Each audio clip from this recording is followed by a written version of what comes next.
ሰላም ጤና ይስጥልን ውድ የሀገሬ ቴሌቪዥን ተመልካቾች እንዴት አላችሁ? ከሀገሬ ቴሌቪዥን ሳምንታዊ የሀገሬ ትንታኔ መሰናዷችን ጀምሯል።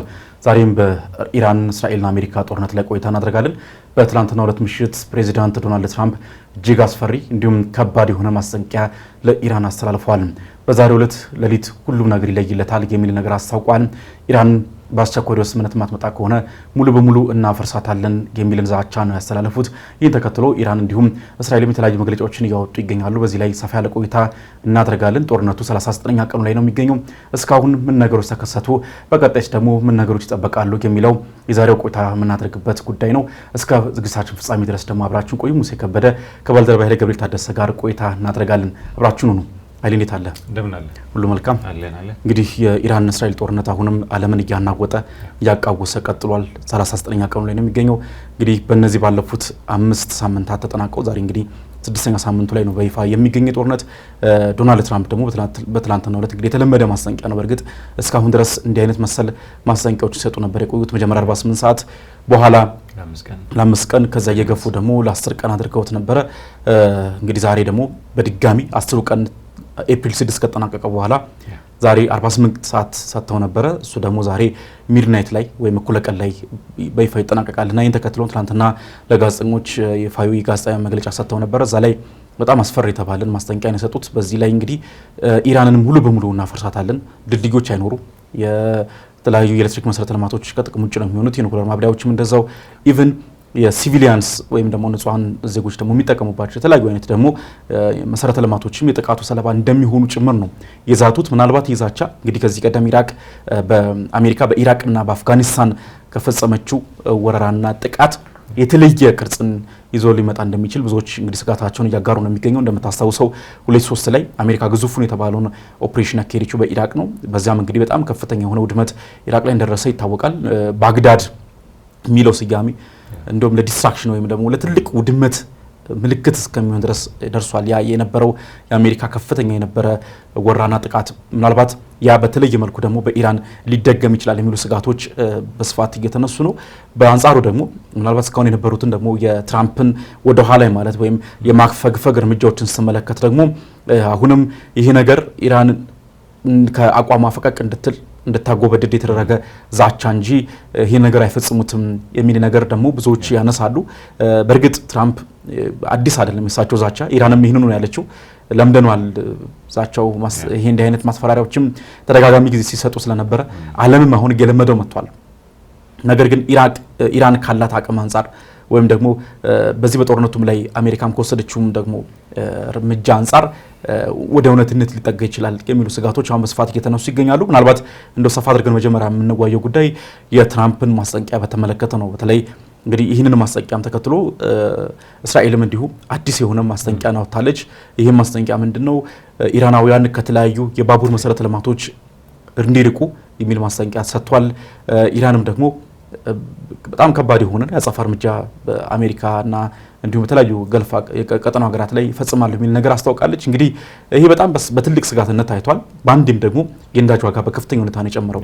እስከ $110 ድረስ በበርሜል አንድ በርሜል ነዳጅ እየተሸጠ ይገኛል በአሁኑ ወቅትና እንዲህ አይነት ቀውስን ነው ይሄ የትራምፕ ዛቻና ማስጠንቀቂያ እያመጣ የሚገኘው። እሳቸውም ደግሞ እንግዲህ በየሰዓቱ ማለት ይችላል በትሩዝ ሶሻል ሚዲያቸውም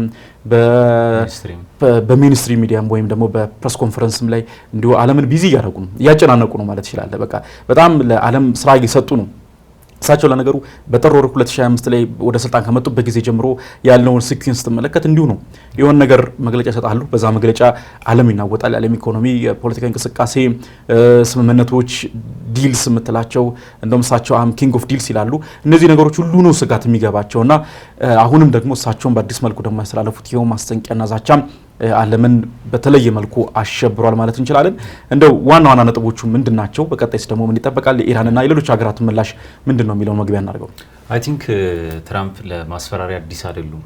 ለበርካታ ጊዜያት አስፈራርተዋል። ምናልባት ይሄ ጦርነት እንኳን ከተጀመረ ከሳምንቱ በላይ የማስፈራሪያቸው ይበልጣል። ጦርነቱ ከቆየባቸው ሳምንታት በላይ የትራምፕ ተደጋጋሚ ማስፈራሪያዎች የበለጠ ጊዜ ተሰምተዋል እንደውምና ይሄኛውን አሁን ያስፈራሩበትን እንግዲህ ምናልባት ሰዓትን ወስነዋል። ከዚህ ሰዓት በኋላ ጥቃት እንፈጽማለን፣ ሙሉ ለሙሉ ኢራን እናጠፋለን የሚል ማስፈራሪያን ሰጥተዋል፣ ተመልክተናል፣ ሰምተናል።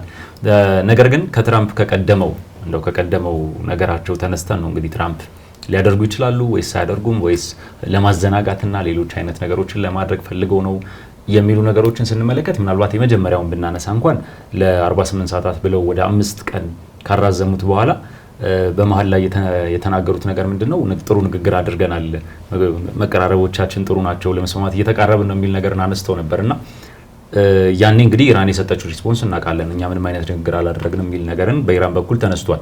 ነገር ግን ትራምፕን ስንመለከታቸው የሆነ ምክንያትን ፈጥረው ያው ተሸናፊ በማያደርጋቸው መልኩ ምክንያትን ፈጥረው ምናልባት የሚያራዝሙበት እድል ሊኖሩ ይችላል። ከዛ ባለፈ ግን ጥቃት ሊፈጽሙ ይችላሉ። ጥቃቶቹ ግን ከዚህ በፊት እንደነበሩት ሊሆኑ የሚችሉበት እድል አለ። እንግዲህ በተደጋጋሚ የትራምፕን ባህሪ ስንመለከት ለማስፈራራትና ጥቃቶቹ በመፍራት ያኛው ወገን እንግዲህ በሩሲያ ወቅት በተመለከትነው መሰረት ማለት ነው ያኛው ወገን የሚያጠቃውን ጥቃት እንዲያቆምላቸው አለበለዚያም ለድርድር እንዲቀርብ ወይም ደግሞ በሚፈልጉት መንገድ እንዲጓዝ ለማድረግ ሲሉ ነው እንግዲህ ትራምፕ እንደዚህ አይነት ማስጠንቀቂያዎችን በተደጋጋሚ ሲያወጡ የምንመለከተው።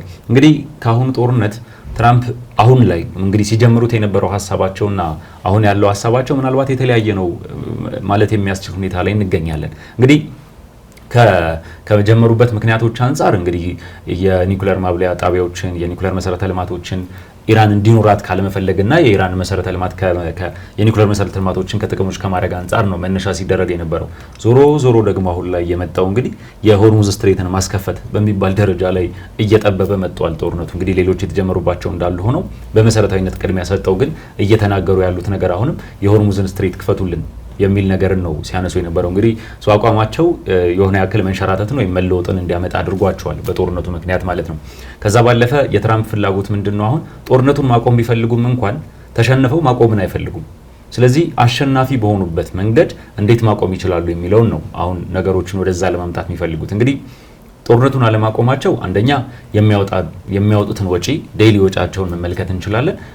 የሚገብሩትንም የሰው ኃይል የሚደርሰውን ጉዳት በሁለቱም በኩል ማየት እንችላለን። ነገር ግን በትራምፕ በኩል የሀገር ውስጥ ጉዳዩም ራሱ ጫና ውስጥ እየከተታቸው ስለመጣ ከዛ ጫና ለማረፍ ከዛ አሁን ደግሞ የአጋማሽ ተርም ምርጫ ይመጣልና ሰው ከዛም ሁኔታ ውስጥ አንጻር የፖለቲካ ጥቅም ለመጠቀም ሲሉ እንግዲህ የሚያደርጓቸው እንቅስቃሴዎች ሊኖሩ ይችላሉ። ሰው ምንድነው እዚህ ጦርነት ለምን ገባን፣ ከገባን በኋላስ ምን ውጤት አመጣን የሚለውን ነገር ለሴኔቱም ለሚጠይቀው ህዝብም መልስ መስጠት መቻል አለባቸው። ለራሳቸውም ደግሞ የአሸናፊነት ስሜት ያለባቸው ሰው ናቸው። በተደጋጋሚ ተሸነፍኩ የሚል ነገርን መስማትም መናገርም ማመንም አይፈልጉም። ስለዚህ ከዛ አንጻር ስንመለከታቸው አሸንፈው በአሸናፊነት ምናልባት በጦርነቱም ሊሆን ይችላል፣ ምናልባት በስምምነትም አሸንፈው የሚወጡበትን መንገድ የሚፈልጉ ይመስላል። ለዛም አንደኛ ጦርነቱን ሙሉ ለሙሉ እንዲቆም ጫናዎችን ማድረግ አለባቸው። ከጫናዎቹ መካከል ደግሞ አንደኛው ማስፈራሪያ ነው። ከዛ ባለፈ ደግሞ ማስፈራሪያዎችን ተከትለው ደግሞ ምኖች ይመጣሉ? የድርድር ጥያቄዎች ምናልባት አሁንም በሂደት ላይ ያሉ የሚባሉት በእነ ፓኪስታን በኩል እየተካሄዱ ያሉ ድርድሮች ወደ ተግባር የሚመጡበትን መንገድ ለማምጣት እነዚህ አይነት ጫናዎችን በማስፈራሪያነት የሚጠቀሙበት እድል ያለ ይመስላል። ነገር ግን የትራምፕን ማስፈራሪያ ተከትሎ በርካታ ግለሰቦች እንደዚህ ሰብአዊ መብት ላይ የሚሰሩ አይሲሲን ጨምሮ የአይሲሲ ቀድሞ ጠበቆችን የህግ ባለሙያዎችን ጨምሮ የትራምፕን ንግግር ሲቃወሙ ሰምተናል። እንደው ከንግግራቸው አስቀድመውም ቱሩስ ሶሻል ላይ ፖስት አድርገውት ነበር ይህንን ተመሳሳይ ሀሳብና የመሰረተ ልማቶች ጥቃት እንደሚፈጸምባቸው ተናግረው ነበርና የአይሲሲ የቀድሞ ጠበቃ የነበሩት ሰው ሲናገሩ ይህንን ነገር ማድረጋቸው ሰብአዊ መብት ነው በመጀመሪያ ደረጃ የጦር ወንጀል በሚያስብል ሁኔታ የጦር ወንጀል ነው። በጦር ህግ መሰረት እንግዲህ በተስማሙባቸው የጋራ በሚያደርጓቸው ህጎች መሰረት እንግዲህ ህጎችን በማውጣት ረገድ ከዚህ ቀደም በነበሩት አሜሪካ ወደፊት የመጣች ሀገር ነች በህጎች ተፈጻሚ እንዲሆኑም በማድረግም ረገድ። አሁን ግን ትራምፕ ራሳቸው ይህንን ህግ ሊጥሱት ተቃርበዋልና ለምን ያደርጋሉ የሚል ወቀሳን ከራሳቸው ዜጎችም ጭምር እያስተናገዱ ይገኛሉ። እንግዲህ የህዝብ መገልገያ መሰረተ ልማቶችን ማውደም ማለት የጦር ወንጀል ነው የሚለው የጦር መሳሪያ ወይም የጦር ግንባሩ ላይ ቀጥታ ተሳታፊ ያልሆኑ ጦርነቱ ላይ ምንም አይነት ሚና የሌላቸው የህዝብ መሰረተ ልማቶችን ድልድይ ማፍረስ ምን አይነት ጥቅም ይኖረዋል፣ ተገቢ አይደለም የሚሉ ነገሮች መስማሚያ ያደርገው እንግዲህ የጦር ወንጀል በሚል የተወሰነ ወንጀል ነው። ይሄንን ለመፈጸም ነው ትራምፕ ዝግጁ መሆናቸውንና ይሄኛውን ጥቃት ለመፈጸም በእነዚህ ጊዜያት ውስጥ እነዚህ ጥቃቶች ይፈጸማሉ ነገርን ያነሱት። እንዳነሳው ደግሞ በተመሳሳይ እስራኤልም ዛሬ ጠዋት ላይ በተመሳሳይ ባወጣችው ማስጠንቀቂያ ትሬኖችን ኢራናውያን መርከቦችን እንዳይጠቀሙ ማስጠንቀቂያ ወጣለች። የባቡር አገልግሎቶችን ማለት ነው። ሶ ይህንን ስንመለከት እንግዲህ ባቡር የተራው ዜጋ የንጹሃን ዜጋ መንቀሳቀሻ ነው። እንግዲህ ስፔሻሊ ዝቅተኛ ገቢ ባላቸው ረገድ ነው የምንመለከተው። የግል መንቀሳቀሻ የሌላቸው በጋራ ተሰብስበው የሚሄዱበት የትራንስፖርት አገልግሎት ነው። ሶ ያንን ማጥቃት ከጦርነቱ ጋር በምን ይገናኛል? እንግዲህ የአይሲሲ ሰዎችም የህግ ባለሙያዎችም ተንታኞችም የሚያነሱት ነገር እነዚህ አይነት መሰረተ ልማቶች መጠቃታቸው በጦርነት ምክንያት ጫና ውስጥና ችግር ውስጥ ያለውን ዜጋ እንደገና በቀጥታ ማጥቃት አይሆንም ወይ የሚል ጥያቄ ነው ትራምፕ ላይ ያነሱ ያሉት። ትራምፕ ግን በዋናነት እንደ ይሄንን ጉዳይ ያነሱበት ምክንያት ምንድነው? እንዳልነው የኢራን መንግስት ለድርድር ወይም ደግሞ ጦርነቱን ለማቆም ዝግጁ እንዲሆን የሚል ነገርን አነስተዋል። ከዛ ባለፈ የጊዜያዊ ተኩስ አቁም ሀሳብም ተነስቷል። ያ የጊዜያዊ ተኩስ አቁም ሀሳብ ግን በኢራን ዘንድ ወዲያው ነው ውድቅ የተደረገው። በዋናነት ኢራን ጊዜያዊ ተኩስ አቁም ማለት ሰዎቹ ወይም ሌሎች ኃይሎች አሜሪካንና እስራኤልን ሌሎችን አጋሮቻቸውን ለማለት ነው ተዘጋጅተው መጥተው እንደገና ጦርነቱ በተጠናከረ አቅም እንዲተገብሩ ወይም እንዲሳተፉ እድል መስጠት ነው ጊዜያዊ ተኩስ አቁም። ስለዚህ ተኩስ አቁም እንዲፈጠር ጊዜያዊ ሳይሆን ዘላቂ የሆነ ተኩስ አቁም፣ ነገር ግን ዘላቂ ተኩስ አቁም ስንገባ ደግሞ ስንስማማ ደግሞ እነዚህ ቅድመ ሁኔታዎች መስማማት አለባቸው ወይም መፈጸም አለባቸው የሚለውን ቅድመ ሁኔታ አቅርበዋል። እንግዲህ ቅድመ ሁኔታ ማቅረብ ሲባል ትራምፕ ናቸው ቀድመው የ15 ነጥቦችን ያቀረቡት። እንግዲህ እነዚህ ነጥቦችን በዋናነት መስማማት እንችላለን፣ ከዛ ቀጥሎ ደግሞ ወደ ስምምነት መምጣት እንችላለን እነዚህን ከተገበራችሁ የሚል ነገርን ትራምፕ አንስቷል። ወዲያው በኢራን በኩል ውድቅ ተደርጓል። አሁን በጦርነቱ ላይ ሌላው ተደጋጋሚ እየተመለከትን ያለነው ነገር ትራምፕ ሀሳብ ያነሳሉ፣ ኢራን ውድቅ ታደርጋለች። ይሄ ከድርድር ሀሳቦች፣ ከጥቃቶች፣ ከማስፈራሪያዎች ጀምሮ ሙሉ ለሙሉ ትራምፕ የሚያነሱት ሀሳብ በኢራን በኩል ውድቅ እየተደረገ ነው። ይህንን ስንመለከት ምናልባት ወደ ጋራ የመምጣት እድላቸው እየጠበበ ወይም ጠባብ የሆነበትን ምክንያት የሚያሳየን ይመስላል። ምክንያቱም የሚያነሷቸው ነጥቦች ላይ ቢያንስ ለምሳሌ 5 ያክል ነጥቦች ቢነሱ 3ቱ ላይ ተስማምተው 2ቱ ላይ ለመነጋገር መቀራረብ ይችላሉ። አሁን ግን የሚነሱ ነጥቦች በሙሉ ውድቅ ናቸው፣ ወይም ደግሞ ሁለቱም የሚያነሷቸው በተቃራኒ የሚያነሷቸው ቅድመ ሁኔታዎች የተራራቁ ቅድመ ሁኔታዎች ናቸው። ስለዚህ እነዚህ የተራራቁ ቅድመ ሁኔታዎች ባሉበት ውስጥ መቀራረብ ባልቻሉበት ውስጥ ለድርድር ቅርብ የሚያደርጋቸው እድል ያለ አይመስልም። አሁን ባለው ሁኔታ ምናልባት ድንገተኛ የሚመጡ ጫናዎችን ይሄንን ሀሳብ ሊያስቀይሯቸው የሚችሉ ነገሮች ሊኖሩ ይችላሉ። የሌሎች ሀገራት ጣልቃ ገብነት፣ በራሳቸው የሚያጋጥማቸው የውስጥ የፖለቲካ ጉዳይ፣ የጦር ሜዳው ውጤት፣ እነዚህ አይነት ነገሮች እንግዲህ የጦርነቱን ውጤት ሊወስኑ የሚችሉበት እድል ወይም ደግሞ ወደ ድርድር ሊመጡ የሚያስችላቸው እድል ሊኖር ይችላል። አሁን ባለው ሁኔታ ግን የጦርነቱ ቀጣይነት ምንድን ነው ብለን ስናነሳ አሁን ባለው ሁኔታ ሁለቱም ጥቃት እየፈጸሙ ነው። በተመሳሳይ የሚቀርቡ የድርድር ሀሳቦችን እየተቀበሉ አይደሉም። ማስፈራሪያዎች በሁለቱም በኩል ይመጣሉ። ማስፈራሪያዎቹን ውድቅ የማድረግ በኩል ደግሞ ውድቅ የማድረግ ጉዳይ ደግሞ አሁንም በሁለቱም በኩል ይነሳሉ። ሁለቱም ሀገራት አሜሪካ እንደ ሱፐር ፓወርነቷ የምታቀርበው ማስፈራሪያ አለ። ኢራን ደግሞ እንደያዘችው መስመር እንዳለችበት ጂኦግራፊካል ሎኬሽን እንደ ሆርሙዝን እንደ መቆጣጠሯ ደግሞ ጉልበቷን እያሳየች ያለችበት እንግዲህ ያላትን የወታደራዊ አቅም ወደ ጎን ትተን ሳይሆን ግን ወታደራዊ አቅሙ እንዳለ ሆኖ ደግሞ ኢኮኖሚያዊ ማነቆ ሆኖ ደግሞ ሆርሙዝን የተቆጣጠረችበት መንገድ፣ ከዛ ባለፈ ወደ ኢትዮጵያ ስንመጣም ባቤል መንደብን እንግዲህ ስጋት ውስጥ ያለበትን መንገድ ስንመለከት ሁለቱ የስትሬቶች ሁለቱ ወሽመጦች እንግዲህ የንግድ እንቅስቃሴ በማሳለፍ ረገድ በማስተናገድ ረገድ ከፍተኛ ሼር ያላቸው ከፍተኛ ድርሻን የሚወጡ የዓለም የንግድ መስመሮች ናቸውና ሁለቱ መስመሮች እንግዲህ ችግር ውስጥ የሚገቡበትን መንገድ ስንመለከት ነገሮች ዓለም አቀፋዊ የሆኑ የሚመጡበት እድል እንግዲህ እየሰፋ ያለ ይመስላል። አሁን እንግዲህ የዶናልድ ትራምፕን አዲስ ዛቻና ማስፈራሪያ እንዲህ በቀላሉ የሚታይ አይደለም። እንደው ባይደረግ እንኳን እሳቸው እንዳሉት ሲኦልን ወይም የገሃነምን በር በኢራን ባይከፈት ኢራን ሙሉ በሙሉ ባትወድም እንኳን ማስጠንቀቂያው ብቻውን በዓለም ቀጣይ ፖለቲካ ስርዓት ላይ በቀጣይ በሚኖሩ ዓለም አቀፍ ስምምነቶች ላይ ትልቅ መጥፎ ጥላ የሚያጠላ ነው። በተለይ ይሄ ደብል ስታንዳርድ የሚባለው ነው። አሁን አሜሪካ እሷ ዛቻ ታስተላልፋለች፣ እሷ መሰረተ ልማቶችን ታወድማለች። ሌሎች ደግሞ አካላት መሰረተ ልማት ሲያወድሙ ልክ ይወገዛሉ አይደለም። በቃ ሲቪሊያንን ንጹሃንን ታርጌት አድርጓል ደግሞ ተብለው ማዕቀብ ይጣልባቸዋል፣ ይወገዛሉ። በጣም እርስ በርሱ ኮንትራዲክት የሚያደርግ ነገር ነው የምትመለከተው። ይሄ ደብል ስታንዳርድ የምንለው በሩሲያ በኩል ተመሳሳይ ነገር ትመለከታለህ። ሩሲያ ዩክሬን ላይ ጥቃት ፈጸመች ባይሆን እንኳን ወይ ሆኖም ሊሆን ይችላል ሳይሆንም ደግሞ ሊሆን ይችላል ንጹሃን ታርጌት ተደርገዋል ኢላማ ሆኗል ደግሞ ተብለው የሚወሰኑ ውሳኔዎች አሉ። በአብዛኛው በአሜሪካ በኩል የሚመጡ ናቸው። ዲሞክራሲ ላይ ሂውማን ራይትስ በተለያዩ አይነት እንግዲህ ስም እየተሰጣቸው እንዲህ ይመጣሉ። ኢቭን አንቀጹ እየተጠቀሰ በተለይ ይሄ የቬና ኮንቬንሽን በጣም በስፋት የሚጠቀስ ነው በዓለም አቀፍ ግንኙነቶች ላይ። ከዛ ውጭ ደግሞ የሮም ህግ አለ። እሱም ደግሞ ከዛም ላይ ደግሞ የሚወጡ እንደዚሁ አንቀጾች አሉ። እነዚህ ሁሉ አንቀጾች ይጠቀሳሉ። አሁን አሜሪካ ይህን ዛቻ አስተላልፍ ትራምፕ በተለይ መሰረተ ልማቶች ኢላማ ይሆናሉ ሲሉ መሰረተ ልማቶች እንኳን ኢላማ ባይሆኑ አንድ ሀገር ላይ ጥቃት ሲፈጽም በቀጥታ ጥቃት መፈጸም ያለበት መቼ ነው? ምናልባት እንግዲህ ብዙ የሚቀመጡ ቅድመ ሁኔታዎች አሉ። የመጀመሪያውና ቀዳሚ የሚሆነው ያ ለስጋቴ ለደህንነት ስጋት ሲሆንብኝ ነው የሚል ነገር ያስቀምጣል። አሁን ምናልባት የኢራኑ ፕሬዚዳንት መሱድ ፔዜሽኪያንም በዋናነት አሁንም ያሰለፉት መልእክትም ይሄንኑ ነው ልኳል። ለብቻ ደግሞ ለአሜሪካ ህዝብ ብለው ደግሞ እንዲሁም መልእክትም ሳደዋል እና በዛ መልእክትም ላይ የተላለፈው መልእክት ምንድነው? የአሜሪካንን ጥቅም የሚያስጠብቅ ነው ወይ? የምር ይሄ የአሜሪካንን አደጋ ላይ የሚጥል ስጋት ነው ወይ? የኢራን ስጋት ኒውክሌር ታጠቃለች እንደ ማንኛውም ሀገር። ከዛ ውጪ ራሷን በሚሳኤልና ማንኛውም ሀገር ያደረገ ባለው መልኩ በመከላከያ አቅም ራሷን ታሳድጋለች። ነገር ግን በተለየ መልኩ ለአሜሪካ ስጋት ነች ብለህ የምታነሳበት ቁልፍ ጉዳይ ምንድን ነው? የአሜሪካን ነገር በተመሳሳይ አንስተውት ነበር። አሜሪካ ስጋት አልነበረችም የተጀመረበት ምክንያት ሲነሳ አሁንም ደግሞ ተከታታይ ደግሞ በተለይ ባለፉት ሳምንታትም በነበረው አሜሪካ ውስጥ በነበረው ትልቅ ተቃውሞ በአሜሪካ ታሪክ በጣም ትልቅ የሚባል ነው። ከ8 ሚሊዮን በላይ አሜሪካውያን የተሳተፉበት ተቃውሞ ነበር። ይሄ ኖ ኪንግስ ፕሮቴስት እና ዛም ላይ ትልቁ ሲነሳ የነበረው ጥያቄ ይሄ ነው። አሜሪካ የኢራን ጦርነት ታቁም።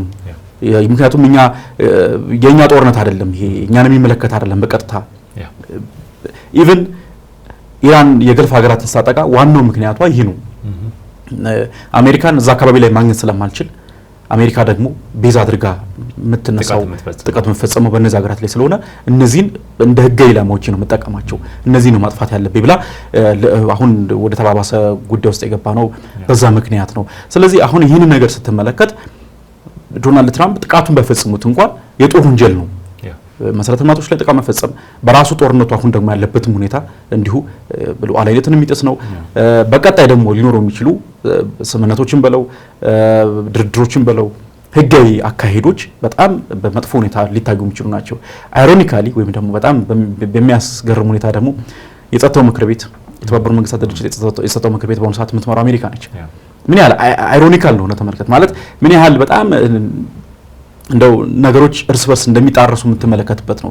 ከዚህ ቀደም በተለያየ ሁኔታ ውስጥ እንመለከታለን። ይሄ ነገር አሜሪካ የራሷን ጥቅም ለማስጠበቅ የምትገባባቸው ጦርነቶች ነበሩ። በመካከለኛው ምስራቅም በለው በሰሜን አፍሪካም በለው በተለያዩ በሁሉም የዓለማችን ክፍሎች ውስጥ በቅርብ እንኳን በቬኔዙዌላ የተከሰተውን ነገር ትመለከታለህ።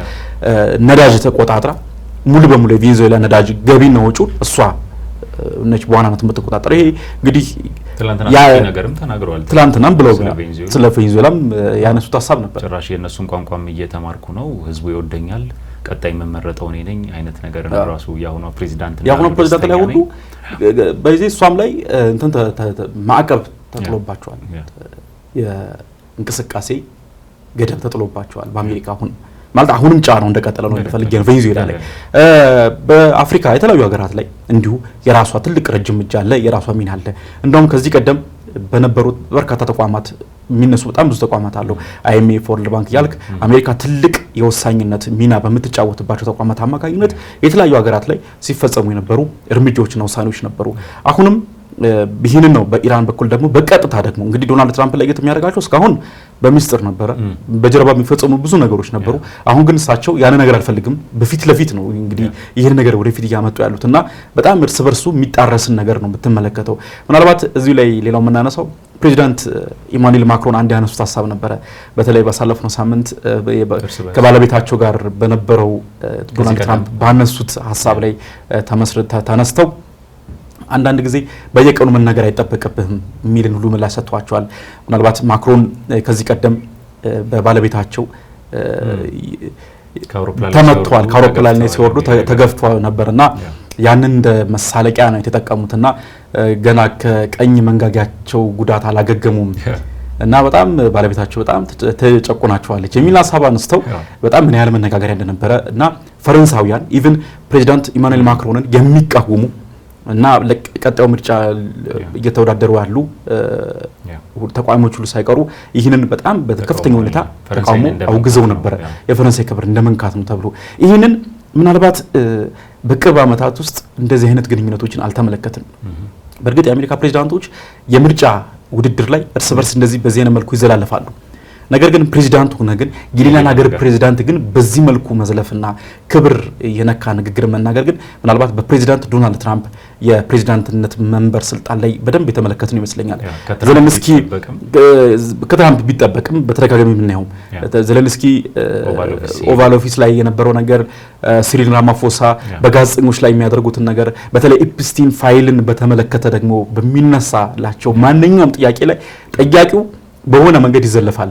ይሄን በጣም በተደጋጋሚ የተመለከት ነው። እንደውም የኢራን ጦርነትም አሁን ላይ እያስቀጠሉ ያሉት ኤፕስቲን ፋይልንና እሳቸውን የተመለከተውን ጉድ ለማድበስበስ ነው የሚሉ ተቃውሞችም አሁን በስፋትም እየተነሱ ይገኛሉና እንደዚህ አይነት ነገሮችን ስትመለከት በጣም እርስ በርስ የሚጣረሱና ኢማኑኤል ማክሮን በዛ መግለጫ ወቅት ፕሬዚዳንት ትራምፕ እኮ እንዲህ አሉት ምናምን ሲባል አይ ለዚህ ምላሽ አልሰጥም ግን በየቀኑ መናገር አይጠበቅብህም። እንግዲህ እንደምትመለከተው ፕሬዚዳንት ዶናልድ ትራምፕ ለዜና ፍጆታ የሚሆን ነገር በየቀኑ ዴይሊ ባይናገሩ እንኳን ይጽፋሉ፣ የሆነ ነገር ይጥላሉና መናገር አይጠበቅብህም። እንዴ ጦርነት ውስጥ እኮ የገቡት አሁን ላይ ጦርነቱ እየተካሄደ ምክንያቱም ዶናልድ ትራምፕ ለምንድን ነው ይሄ ነገር ያሉት? ፈረንሳይ ጠየቋቸው እና አግዙን እርዱን ስንላቸው እምቢ አሉ፣ አቅማሙ እና ይህንን ነገር ማድረግ አልነበረባቸውም የሚል ነገር ነው ያነሱት። እንዴ ለምንድን ነው የምናግዛቸው? ባለፈው በነበረው በሲኒዮር በነበረው ጦርነት እኮ የአሜሪካ እንዲሁም ራሳቸውም ትራምፕም የኢራን የኒኩለር ኃይል ሙሉ በሙሉ እኮ አውድመናል ብለውን ነበረ። እና አሁን ታዲያ ኒኩለር ያኔ ከወደመ ታዲያ አሁን አስፈላጊ ምኑ ላይ ነው? አሁንም ደግሞ የኢራንን ኒኩለር ለማውደም ነው አይደል? እርዳታ እየጠየቁ አሉ። ያኔ ግን ወድመዋል ብለው ነበር። እና ልክ እንዲህ አይነት በዚህ ያህል ልክ የሚያስገምትህ እና እርስ በርሱ ደግሞ የሚቃረን መግለጫዎችና ሀሳቦችን ነው እየሰማን ያለውና ይሄ ምን እንድታደርግ ያደርጋል? አሁንም ዶናልድ ትራምፕ የሚሰጡትን መግለጫዎች እንግዲህ የኢራን አየር ኃይል ሙሉ በሙሉ ወድሟል አሉ። ግን አሁን ላይ ዴይሊ ቢያንስ በትንሹ ከ10 ያላነሱ ሚሳኤሎች በተለያዩ ገርፍ ሀገራት ላይ ይተኮሳሉ። የኢራን ባህር ኃይል ወደመ ሙሉ በሙሉ ወድሟል ብለው ነበረ። አሁን ድረስ ሆርሙዝ መንቀሳቀስ አልተቻለም። እንደውም ባለፉት 24 ሰዓት ብቻ ወደ 15 የሚደርሱ ከኢራንና ከአሜሪካና ከእስራኤል ጋር ግንኙነት ካላቸው ሀገራት ውጪ መንቀሳቀስ ይችላሉ። ወደ ቻይና የሚሄዱ መርከቦች አሉ። እንደ አይነት መረጃዎችን እየሰማን ነው። ነገር ግን አሁንም ድረስ የአሜሪካ መርከቦች እያለፉ አይደሉም። ታዲያ የባህር ኃይሉ ከወደመ ማን የዘጋው የሚል ጥያቄ ተነሳለ። የአየር ኃይሉ በተመሳሳይ መልኩ እና አየር ኃይሉም የመከላከያ ስርዓታቸው ሙሉ በሙሉ ወድሟል አሉ።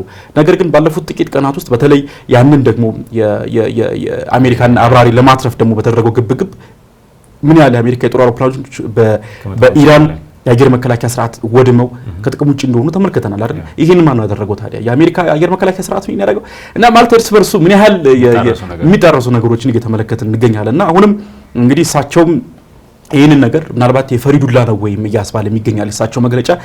እሳቸውን ብቻ አይደሉም በነገራችን ላይ ፒቴክሲዝም በተመሳሳይ የሚሰጧቸው መግለጫዎች በጣም በቴንሽን ውስጥ ከዚህ ቀደም በጣም ሪላክስድ ሆነው በተረጋጋ መንፈስ ነበር የሚሰጡት። እንደምታውቀው በተለይ የመከላከያ ሚኒስትሮች፣ የፔንታጎን ከፍተኛ ኃላፊዎች፣ የሲአይኤ ብለምታነሳቸው ከፍተኛ አመራሮች በተረጋጋ መልኩ በጥሞና ነው መግለጫዎችን የሚሰጡትም እንዲሁም ደግሞ የሚሰጧቸውም ደግሞ ወቅታዊ የተባሉ ደግሞ መግለጫዎችም በጣም ኬርፉሊ ወይም ደግሞ በተጠና መልኩ ነው የሚሰጡት። ምክንያቱም በጣም የውጭ ግንኙነቶችንም አሜሪካ እንደሚታወቀው የዓለም ቁጥር 1 የዓለም ፖለቲክስን የምትመራ ሀገር ስለሆነች እያንዳንዱ የሚሰጥ መግለጫ የዓለምን ኢኮኖሚ የዓለምን የፖለቲካ እንቅስቃሴ የሚመራ ከመሆኑ ጋር በተያያዘ እያንዳንዱ ነገር በተጠና መልኩ የሚሰጡ ናቸው። አሁን ግን ፒቴክሲስ የሚሰጧቸው መግለጫዎች ተመልከቱ።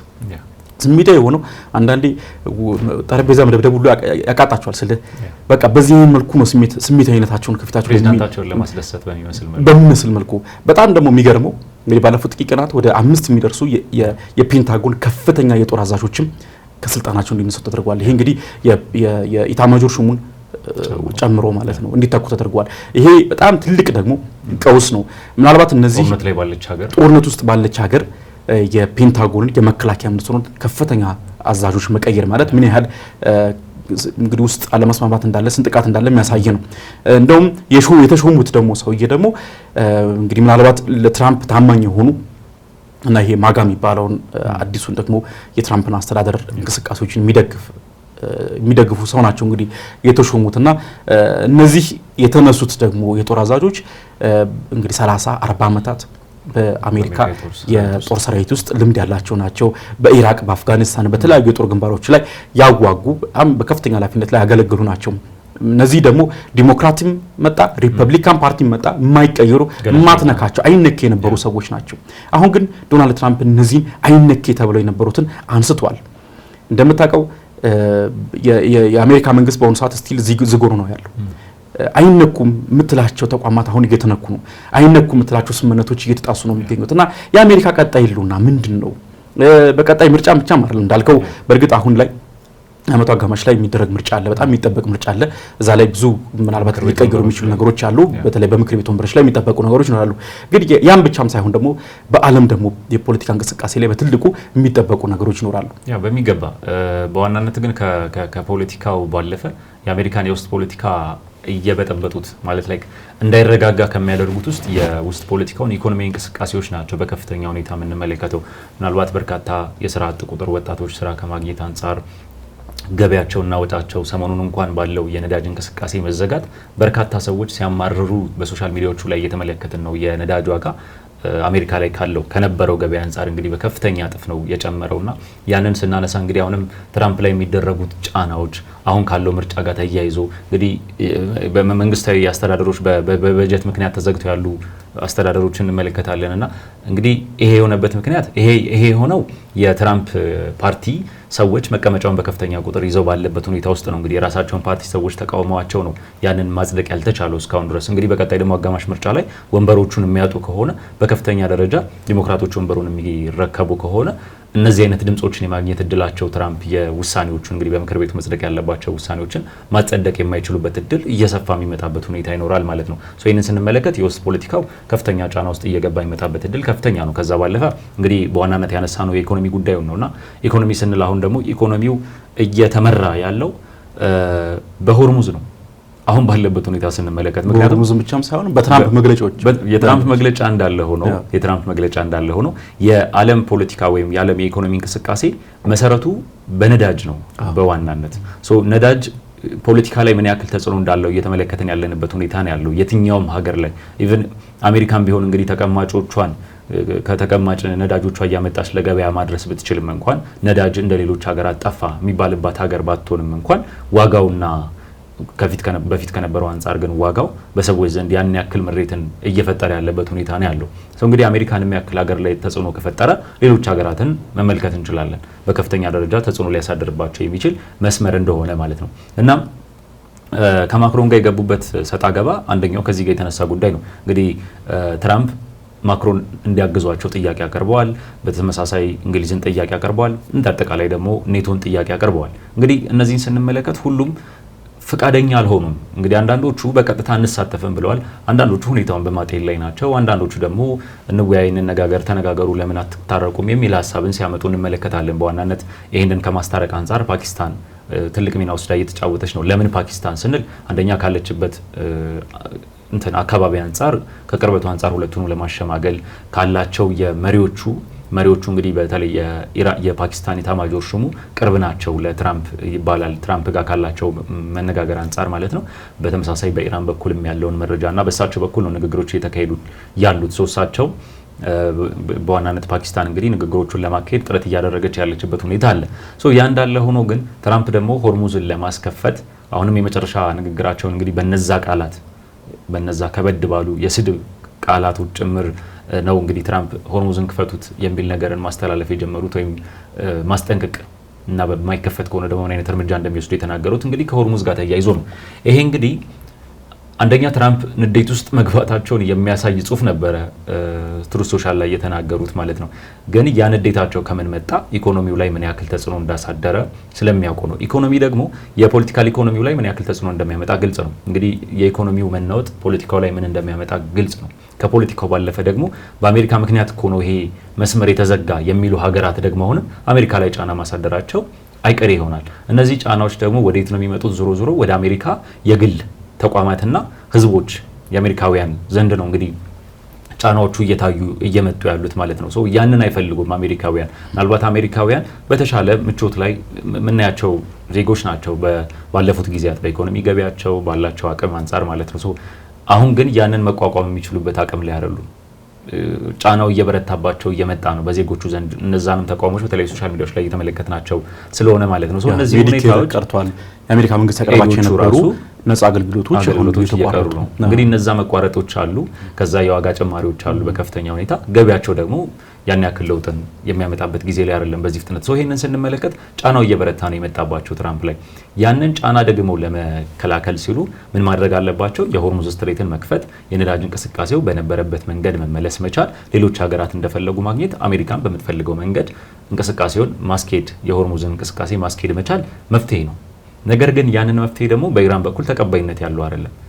ለምን ተጀመረ ጦርነቱ? ከተጀመረ በኋላ ደግሞ እኛ በምንፈልገው መንገድ መቋጨት እንፈልጋለን። የሁለቱም ፍላጎት ሆኗል ማለት ነው። አሁን ላይ እንግዲህ ኢራን ለደረሰባት ጉዳቶች በካሳ መልኩ ነው ያንን እየፈለገች ያለችው። ከሚገኙትን ከሆርሙዝ የሚመጡትን የሚንቀሳቀሱ መርከቦችን የሚገኙ ገቢዎች ወይም እንደምታስከፍላቸው ገንዘቦች በጥቃቶቹ የደረሱባትን እንትን ለማግኘት ነው። አሁንም ወደ ስምምነት የምትመጣው በዛ አካባቢ የሚንቀሳቀሱ መርከቦች የሚከፍሉት ክፍያ እንደ ካሳ ክፍያ ተደርጎ የሚቆጠርና ስምምነት ላይ መድረስ የምንችል ከሆነ ነው የሚል ነገርን አነስተዋል። እነዚህ ጥያቄዎችን ደግሞ ትራምፕ መመለስ የሚችሏቸው አይደሉም። አሁን ባለው ሁኔታ አንደኛ አይፈልጉም። ተስማምተው ኢራን እንደፈለግሽ ሆርሙዙን እንደፈለግሽ አድርጊው ማለት የሚፈልጉ አይመስሉም። ከኢኮኖሚ ተጠቃሚነትም ከፖለቲካም በዓለም አቀፍም ደረጃ ካላቸው ተሰሚነት አንጻር በኢራን ተሸንፈዋል ብሎ ገለል ማለትን አይፈቅዱም። ከዚህ ሁኔታ አንጻር ነገሮች ኢራን ደግሞ በተቃራኒ ያንን አትፈልግም። ነገሮቹ ውጥረት ውስጥ እንዲገቡ እያደረጉ ነው። ሁለቱም የሚፈልጓቸው ነገሮች ተቃራኒ መሆናቸው ማለት ነው። ይሄንን ተከትሎ ሀገራቱ ምን አይነት አማራጭን ወሰዱ ብለን ስንመለከት እንግዲህ አሜሪካና ኢራን የማይስማሙ ከሆነ አሜሪካና ኢራን ተስማምተው ሆርሙዝን መክፈት የማይችሉ ከሆነ የሌሎች ሀገራት ፍላጎት ወይም የሌሎች ሀገራት ቀጣይ እርምጃ ምንድን ነው የሚሆነው? ሆርሙዝን ከተቆጣጠሩ አካል ጋር ስምምነት ማድረግና የራሳቸውን ኢኮኖሚያዊ ፍላጎት ማሟላት፣ የህዝብ ጥያቄያቸውን መመለስ ይሆናል ማለት ነው። እንግዲህ የተመለከትነው አብዛኞቹ የእስያ ሀገራት ያንን መንገድ ተከትሏል። በርካታና ፓኪስታንን ጨምሮ ቻይናን ጨምሮ በዛ መንገድ ነዳጆቻቸውን መርከቦቻቸውን እያሳለፉ ነው፣ ማሳለፍ ችሏል። እንግዲህ ባለፉት ሰዓታትም ተመልክተናል። ከአውሮፓም እንግዲህ ፈረንሳይ የመጀመሪያው ነች የሚል ነገር ወጥቶ ነበረ፣ መርከቦችን በማሳለፍ ረገድ በዛ መስመር ማለት ነው። ይህንን ስንመለከት እንግዲህ በፊት በነበረው የኃይል አሰላለፋቸው መሰረት ስንመለከተው ፈረንሳይ ለአሜሪካ ቅርብ ነበረች በዋናነት። እንግዲህ ፈረንሳይ ለአሜሪካ ቅርብ ብትሆንም እንኳን ከእስራኤል ጋር ባላቸው አለመግባባት ይታወቃሉ። ኦብቪየስ ነው። በፍልስጤም ጉዳይ ማክሮን ወደፊት ገፍተው ሲናገሩ እናውቃቸዋለን። ከዛ ባለፈ ግን ደግሞ በዛኛው በዩክሬንና ሩሲያ ጦርነት ደግሞ ማክሮን ከዩክሬን ጎን ሆነው ሩሲያን ሲቃወሙ እንመለከታለን። እንግዲህ ሩሲያና ኢራን ያላቸው የወዳጅነት ደግሞ ከሌሎች ምዕራባውያን የተሻለ ነው። ይህንን አንጻር ስንመለከት መጠላለፎች ይኖራሉ። ነገር ግን አሁን ባለው ሁኔታ ፖለቲካዊ ወዳጅነታቸውን እያጠናከሩና ኢኮኖሚ ተጠቃሚነታቸውን ለማረጋገጥ ሲሉ እነዚህ የአውሮፓ ሀገራት በዋናነት የእስያ ሀገራት ያንን መስመር ለማሸጋገር ያንን መስመር ከሚቆጣጠሩ አካል ጋር ስምምነት አድርገው እየተመለከትናቸውና ነዳጆቻቸውን መርከባቸውን በዛ መስመር እያሳለፉ ያለበት ሁኔታ ነው ያለው። ባያሳልፉ ምን ይገጥማቸዋል? ይሄ ሁኔታ ቢቀጥል ምን ይገጥማቸዋል ብለን ሀገራቱን ስንመለከት እንግዲህ ኢኮኖሚያዊ ጫናው ኦቪየስ የሆነ ኢኮኖሚያዊ ጫና ይመጣል።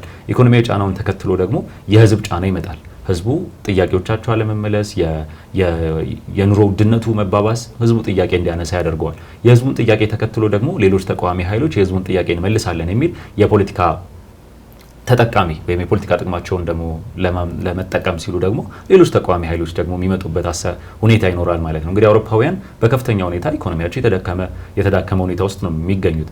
እስያም ደግሞ በጄንዚ በዋናነት የጄንዚዎች እንቅስቃሴ ብዙ በርካታ መንግስታትን የተቀየሩበት ሁኔታ ነው ያለው እነ ኔፓልን ጨምሮ ማለት ነው።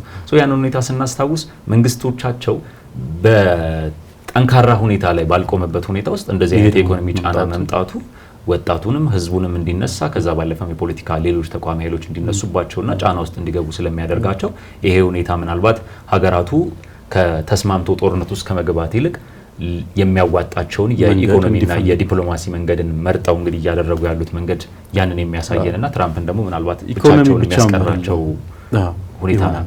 ኢኮኖሚ ብቻም ሳይሆን ዓለም ወደ ከፋ ኢኮኖሚያዊ ቀውስ ታምራለች ብቻም ሳይሆን ረሃብና ችግር ወይም ደግሞ በዋናነት ደግሞ ድርቅ ረሃብን የተመለከቱ ጉዳዮች ደግሞ በተለይ በታዳጊ ሀገራት ላይ የበለጠ ተስፋፍቶ እንደሚመጡ እየተገለጸ ነው የሚገኘው።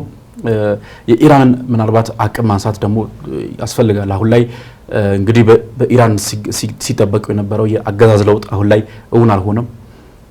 ኢራን ከጥቃቶቿ እንድትታቀብ ተሞክሮ ነበር፣ ግን አሁንም ያ ነገር አልተሳካም። አሁንም ድረስ የገልፍ ሀገራቱ በርካታ ድሮኖችን የሚሳኤል ጥቃቶችን እያስተናገዱ ቀጥሏል። ብዙዎቹን እያከሸፉ ነው፣ ግን እየደረሱ ያሉ ጉዳቶችም አሁን በቀላሉ የሚታዩ አይደሉም። የሆርሙዞች መጣ አሁንም ድረስ አልተከፈተም። ስለዚህ ምን ማለት ትችላለህ? አመራሮች እየተኩ ነው፣ እየተገደሉ ነው፣ ግን ይተካሉ። በቅርቡም ደግሞ እንዲሁ የስለላ ኃላፊው መገደላቸው ይታወሳል።